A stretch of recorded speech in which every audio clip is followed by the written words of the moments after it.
అని ఈరోజు మనం మాట్లాడుకున్నది కొంతమంది మినిస్టర్లు పనితీరు బాగోట్లేదని చంద్రబాబు నాయుడు గారు తక్కువ మంది అంటే ఒక 5 మినిస్టర్లు మార్చే ఉద్దేశంతో ఆయన ఉన్నారు.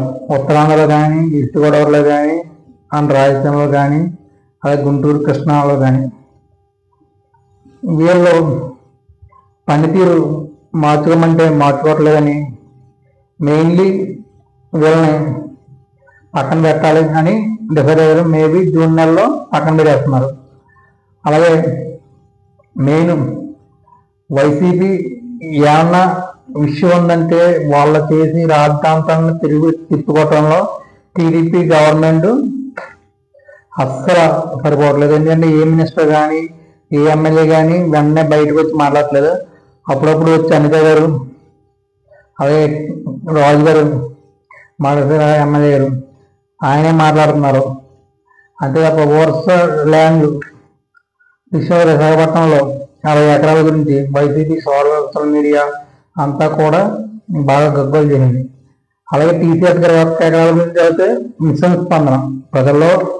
ఎందుకంటే హైదరాబాద్లో కూడా హైదరాబాద్ హైటెక్ చుట్టుపక్కల అంతా కూడా అప్పుడు 99 సంవత్సరాలు లీజుకి ఇచ్చారు. అలాగే అప్పుడు కూడా చాలా తక్కువ ఇచ్చారు, 100 రూపీకి అట్లానే ఇచ్చారు. అలాగే రామగిరి కూడా 1000 ఎకరాలు చాలా తక్కువ రేటు ఇచ్చారు.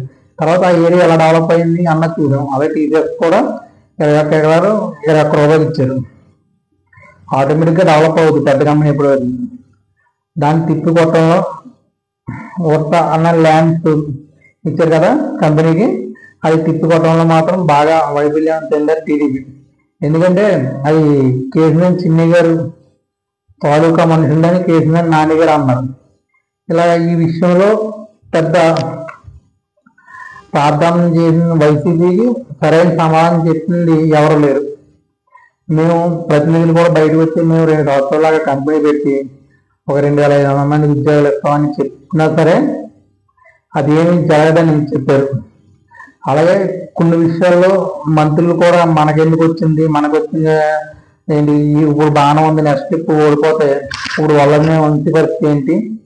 అలాగే నెక్స్ట్ నందిగం సురేష్ గారి పరిస్థితి ఏంటి, ఇలాంటి వాళ్ళు అందరూ విషయాలు తెలుసుకున్నారు. కాబట్టి నెక్స్ట్ గవర్నమెంట్ ఇది పోతే మనం కూడా ప్రశ్నలు పెట్టి జగన్మోహన్ రెడ్డి గారిని అంటే ఏమన్నా అవుతుంది ఏమన్నా ఉద్దేశంతో ఉన్నారు.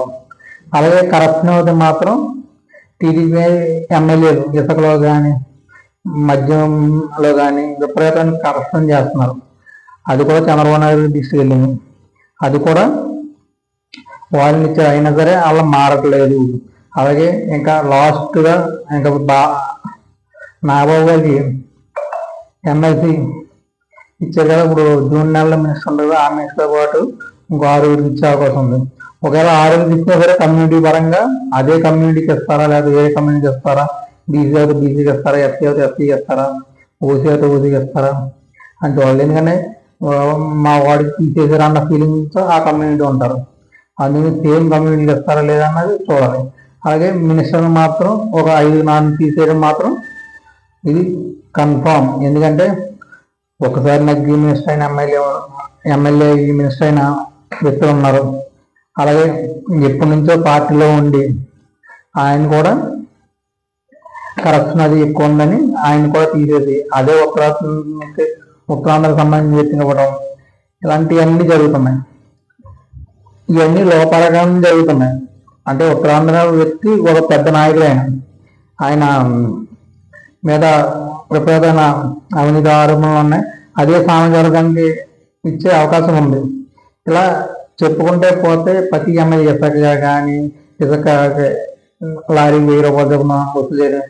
జగన్మోహన్ రెడ్డి గారు ఉన్నప్పుడు 12,000 ఉన్న ఇసుక చంద్రబాబు నాయుడు ఉచితంగా ఇచ్చినా సరే 10,000 కొంటున్నారు జనాలు.